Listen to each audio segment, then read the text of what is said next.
my beloved Boss Mike Cervera. Eto, hindi yan Boss Mike, bigyan mo pa ng isa. Anong isa yan? Andali, hanapin natin yung isa, ha? Eto. Kaya nga ngayon mga kababayan ha? Yung mga Ilocano nagdududa na ha? Totoo bang tanong ito ang tanong ng mga Ilocano ngayon. Okay ni Nam Okay ni Nam, denggam tay ibagak.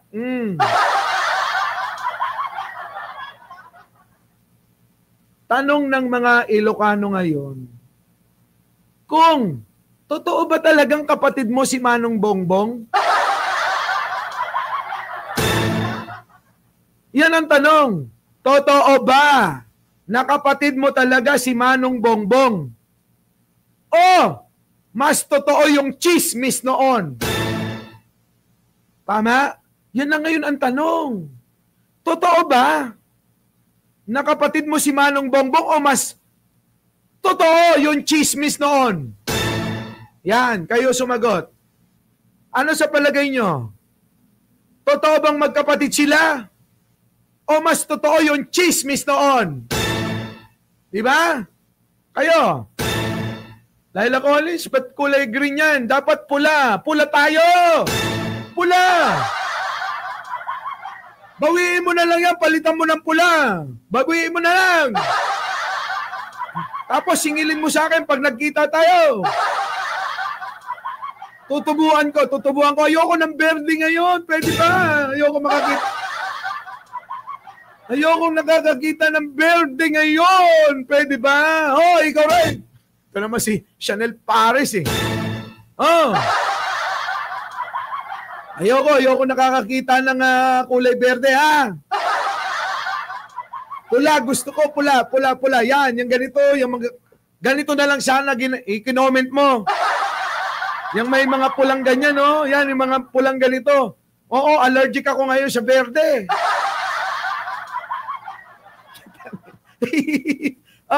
Ang tanong.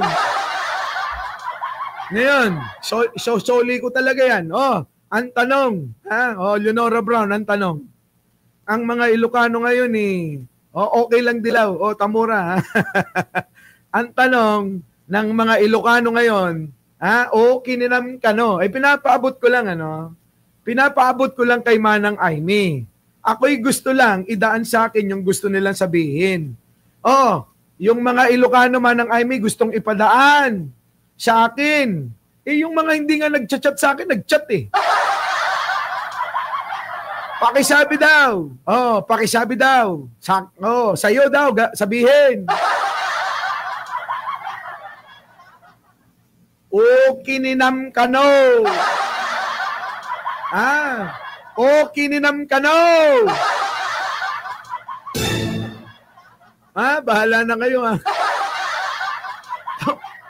Sa Tagalog tatagalugin ko ba? Naku, Diyos ko, nangako na ako. Tatagalugin ko ba? Siguro alam nyo na ibig sabihin ng kininam ka Aimee. Sabi ng mga Ilocano yan, kininam ka Naam-ampap ka taokem. Kunadamat. Ayun ang pinapasabi Oo. Naam-ampap ka naam-ampap ta. Kunana. Ano sabi ng mga Pangasinense?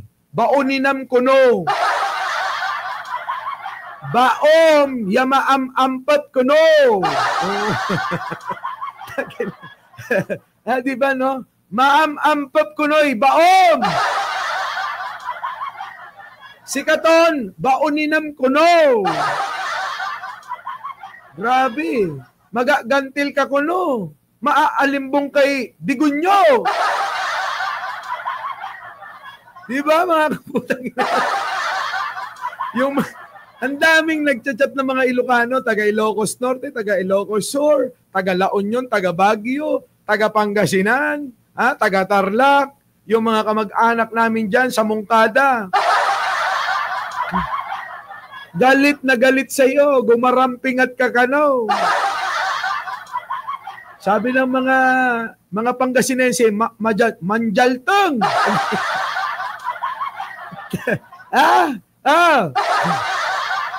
Sabi ng mga taga Mungkada, sumarampiting. Grabe, galit na galit sa iyo yung mga taga Norte. Oo. Eto, kita mo hanggang Hawaii minumura ka. Eto nga mga kababayan yung sinasabi ko. Eto yung sinasabi ko dito. Na imbis na mapasama nila si Pangulo, ay lalong nakakuha ng simpatsya. Dahil hindi naman bulag yung mga Pilipino. Na hindi nila makita kung ano yung totoo. Siniraan mo lang siniraan si Manong Bongbong. Pokin ang ina mo.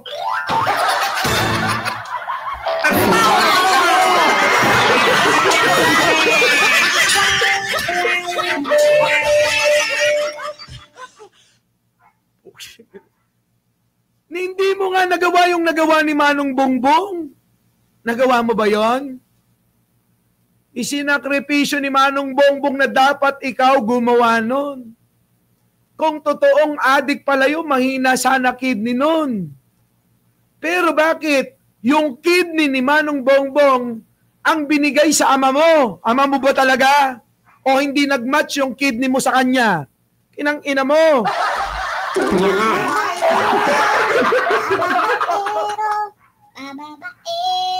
Hindi. Yun. Tama ho ba? Kasi yung mga kababayan, kung talagang Marcos ito, at kung mahina ang kidney at adik nga daw si Pangulong Bongbong nun, bakit yung kidney ni Manong Bongbong ang dinonate nun? Bakit hindi yung kidney mo? I mean, yun ang tanong. Bakit? Hindi ba match yung kidney mo sa kanya kay Manong Bongbong, kay Apo Lakay? Hindi ba match? Nagtatanong lang ha. Tapos sasabihin nyo, hindi, si Bongbong may gusto. Ano may gusto? Balikan natin mga kababayan, yung balita. Ito ho yung balita mga kababayan. Ha? Ang balita noon, mga kababayan, ito. Yan. Ferdinand Marcos Jr.'s kidney donation to his late father. Yan mga kababayan. Dinonate ng ading mo yung kidney niya para madugtungan yung buhay ng tatay niya. Yung tatay niya na tinuring kang tunay na anak o kininam. Kaya alam nyo mga kababayan, maraming naiiyak ngayon ng mga Pilipino kasi alam nila yung istorya. Yung mga loyalista, nasasaktan kasi alam po nila yung istorya. Di ka ba nahihiya? Ha? Yung kapatid mo na pinagbibintangan mo na adik noon, ang kwento mo noon pa eh. Ayan dinonate niya yung kanyang kidney. Bakit hindi yung kidney mo yung i-donate mo? Kung talagang mahal mo ang pamilya Marcos na sinasabi mo kahapon sa rally ng INC, na kung ano-anong mahal na mahal mo daw, keso, ikaw ang naging tatay, putang ina mo. Walang naniniwala sa'yo. Walang naniniwala. Wala. Sino? Sa inyo ang nagmalasakit sa tatay mo. Di ba kapatid mo? Ayan baka sabihin nyo hanapin nyo sa internet, mga kababayan ko. Ayan Yan Tignan nyo, mga kababayan. In 1983, sinabi ko nang ayaw ko ng kulay green Mary Jane Santiago, pwede ba? Wag ng green, wag na. Isa ka pa wag na Di baling heart na lang. Di baling ng heart na lang ha. Pero thank you pa rin, pero pwede ba kulay pula? Pula tayo, pula. Ha? Pula. Ha? Ito na. Sabi rito mga kababayan ko, in 1983, Ferdinand Bongbong Marcos Jr., then the governor of Ilocos Norte, made profound personal sacrifice o kininam Aimee. Diba? O kininam nga talaga, di ka lang nagbabain. Ayan o. Ayan o. Made profound personal sacrifice by donating one of his kidneys to his father. I-donate. Yung isang kidney, ibig sabihin, mula noong 1983, iisa na lang ang kidney ng ating presidente para madugtungan yung buhay ni Apo Lakay. Oh. Di ba? Di ka lang nagbabain. Oh, kininam. Oh, eto. Oh. Former President. Ayun na nga. Oh. Kanino? Kay former President Ferdinand Marcos Sr. This act of love na wala ka, putang ina mo. Ayan o, this act of love, wala ka nun, ha? Wala si Aimee nun, tumabi ka. Ha? Tumabi ka nga! Alam nyo, habang sinend ko to sa GC ng angkan namin, yung mga matatanda, galit na galit eh. This act of love and devotion, utang ina mo, wala ka nun, Aimee. Wala. Came at a time when his father's health was deteriorating and a kidney transplant was urgently needed. Mahina na ho si Pangulo nun. Pangulong Apo Lakay. Yung bang tinuturing natin, ewan ko, yung iba ayaw nyong ituring na bayani, pero kasi sa amin, sa pamilya namin, bayani yun. Maraming nagawa yun. Sabi ko sa inyo, sa baryo namin, paglabas mo, yung kalsada, pinagawa niya. Maglakad ka, makikita mo, waiting shed, si Apo Lakay pa rin nagpagawa nun. Paglakad mo, yung basketball court, si Apo Lakay nagpagawa nun. Yung aming daycare center, sino nagpagawa nun? Si Apo Lakay.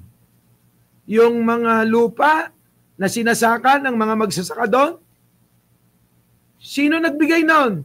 Si Apo Lakay. Putang ina mo. Hayop eh, no? Napakahayop. Dagdagan pa natin, umusod-usod kayo. Elementary school. Sino nagpagawa? Si Apo Lakay. Umusod-usod pa kayo sa bayan.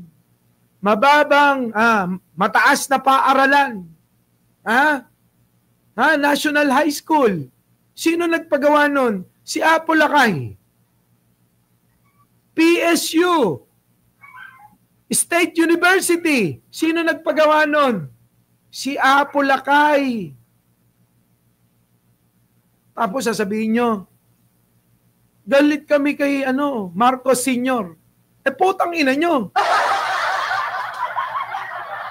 Siguro naman sabay-sabay tayong mga naging tao sa mundo. Pero yung ginawa ni Apo Lakay sa aming lugar, walang nakagawa kahit sino pang napakarami ng pumalit, lalo na hanggang kay Digong. Kahit isang poste ng street light, walang ginawa yun. Diba, mga kababayan ko? Yan yung sinasabi ko. Eto, ngayon, kung totoo pala, puntahan natin, nag-research na naman tayo ng isa, mga kababayan ko, para maunawaan ninyo. Kung nag-donate pala si Apo Bongbong Marcos ng kanyang kidney, sa palagay nyo, makakapag-addict pa yon? Mga kababayan, sa palagay nyo, makakapag-addict pa yon? Makakapag-addict? Hindi na ho. Ayan ho. Yan ho, mga kababayan ko. Basahin natin. Putang ina mo, Amy. Kung iisa na lang ang kidney, eto pakinggan nyo isa na lang ho ang kidney ni Manong Bongbong mula 1983. Marahil yung iba sa inyo, wala pa sa mundo o kaya bata pa kayo. Maling bata pa kayo. Hindi na mahalaga kung mag-like kayo. Hindi na ho yun mahalaga. Ang mahalaga yung mensahe at masabi ko yung opinion ko. Bahala kayo kung magla-like kayo, Eto, kung iisa na lang ang kidney ng isang tao dahil nag-donate siya, mas delikado at mas mataas ang risk kung gagamit ng anumang droga. Putang ina mo, Amy. Kung gagamit ng anumang droga, lalo na ng cocaine, shabu, party drugs, painkillers na sobra o anumang toxic substance. 1983 pa, wala na, iisa na lang ang kidney ni Manong Bongbong natin. Isang kidney na lang ang nagpipilter. Bakit mas delikado kung isang kidney na lang, number 1, isang kidney na lang ang nagpipilter ng lahat ng toxin. Ang droga ay maraming chemical na kailangang ipilter. Mas mabilis, mapagod ang nag-iisang kidney. Mas mataas ang chance ng kidney failure. Number 2, kahit once in a while na paggamit, pwedeng magdulot ng acute kidney injury. Kita nyo mga kababayan ko? Droga tulad ng cocaine ay nagpapataas ng blood pressure. Ang high blood pressure ay pinakakalaban ng isang kidney.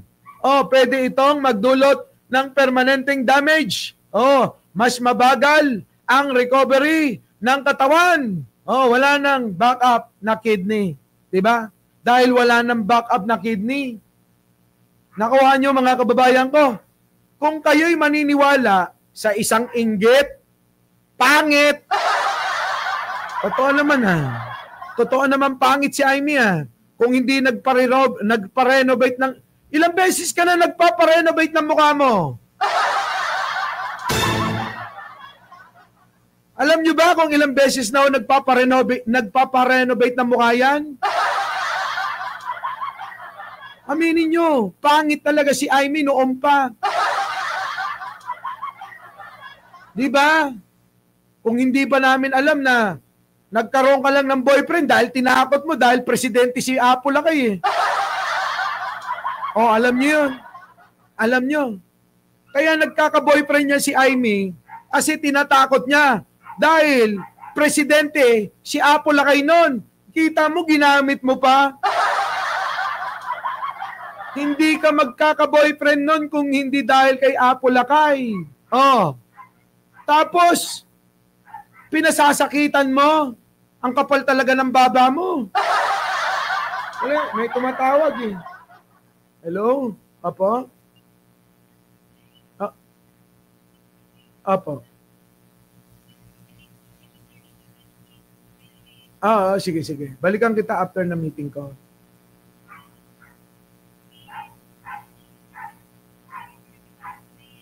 Sige. Okay. Kita nyo? Isipin yung lahat yung sinasabi ko mga kababayan Si Amy, hindi makakapag-boyfriend kapag hindi nananakot. Ito naman sasabihin ko, bakit ko nasabi? Tignan nyo, nung nawala na si Apo Lakay, iniwan siya lahat ng boyfriend niya Putik na yun, hindi siguro masikmura yung pagmumukha niya Diba? Tama ba? Kaya mga kababayan, tignan nyo. Lahat ng naging boyfriend ni Manang Amy, iniwan siya. Sino ba naman makakatagal sa napakapangit na mukha na yan, Tignan nyo, Tignan nyo, mga kababayan ko. Ilang beses nang ne-renovate yan, pero ganyan pa rin siya. Ang tanong ko sa inyo, kung may ipapasak kayo sa bunganga nito, ano ang ipapasak nyo sa bunganga niya? Ha? Wag na yung itlog, ha? Wag na yung itlog ni Digong, ha? Ay, nako, putang inantong. Tingnan nyo yung gigil ng mga tao ngayon. Sobra lalo yung gigil. Akala ni Sarah, mas makakadagdag sa kanya. Paya kayo, no? Mas, dumami ang sumimpat tsaka kay Manong Bongbong ngayon, tandaan nyo.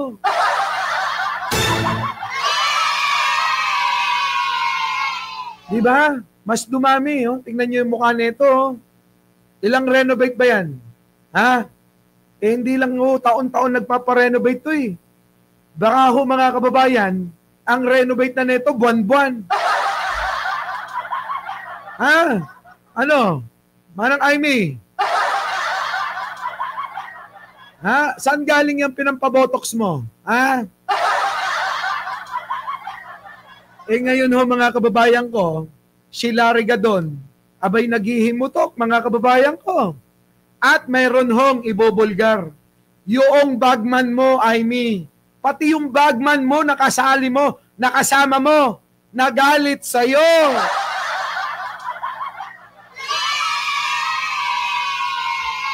Alam niyo po ba, na yung bagman niya, kahit yung bagman niya, ay galit na rin sa kanya. Kaya, abangan nyo, baka i-expose na siya kung paano nangurakot din tong putang inanto.